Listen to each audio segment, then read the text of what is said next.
بسم اللہ الرحمن الرحیم نحمدہ و نصلی علی رسولہ الکریم اما بعد۔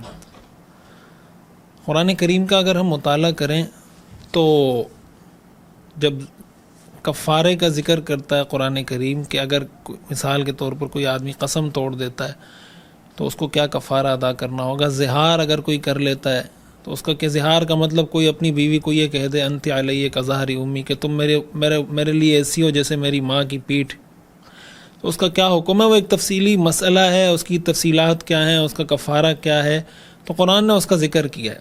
اس ذکر میں قرآن نے فرمایا کہ پہلے اس کا کفارہ ہے کہ غلام آزاد کرو، اگر وہ نہیں کر سکتے اطعام 60 مسکینہ، پھر 60 مسکینوں کو کھانا کھلائیں۔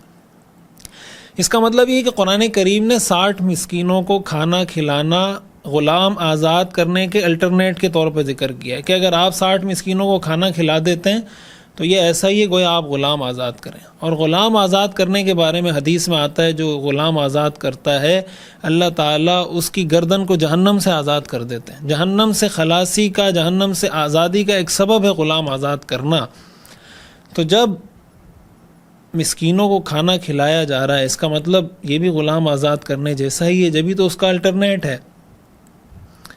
حدیث میں آتا ہے حضور علیہ الصلاۃ والسلام نے ارشاد فرمایا ایھا الناس افشوا السلام واطعموا الطعام وصلوا باللیل والناس نیام تدخلوا الجنۃ بسلام۔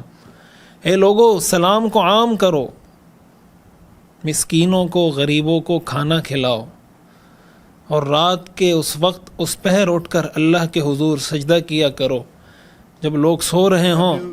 تدخل الجنت بسلام، جہنم سے بچ کر بڑی سلامتی کے ساتھ اللہ جنت میں داخل کر دے گا۔ اس کا مطلب یہ 3 کام ایسے ہیں، سلام کو عام کرنا، مسکین غریب لوگوں کے کھانا کھلانے کا انتظام کرنا، رات کو اٹھ کر تہجد پڑھنا کہ اللہ جہنم سے بچا دیتا ہے۔ سلام عام کریں، حدیث میں آتا ہے جس کو جانتے ہیں جس کو نہیں جانتے دونوں کو سلام کریں۔ ہمارے ہاں حدیث میں آتا ہے کہ قیامت کی نشانیوں میں سے ہے کہ اس شخص کو سلام کیا جائے گا جس کو انسان پہچانتا ہوگا، جس کو نہیں پہچانتا اس کو سلام نہیں کیا جائے گا۔ اس لیے حضور نے فرمایا جس کو جانتے ہو اس کو بھی سلام کرو، جس کو نہیں جانتے اس کو بھی سلام کرو۔ ایک حدیث میں آتا ہے کہ جب 2 مومن آپس میں مصافحہ کرتے ہیں تو ہاتھ چھوڑنے سے پہلے اللہ تعالیٰ ان کے گناہوں کو معاف کر دیتے ہیں۔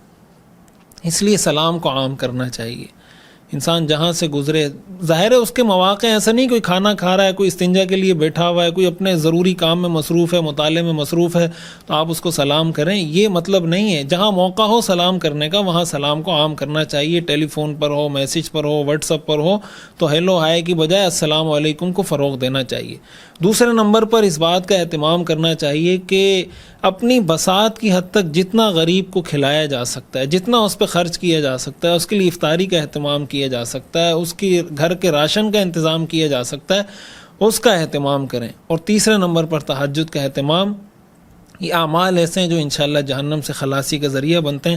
اللہ تعالی ہم سب کو ان سارے اعمال پر عمل کرنے کی توفیق عطا فرمائے۔ وآخر دعوانا الحمدللہ رب العالمین۔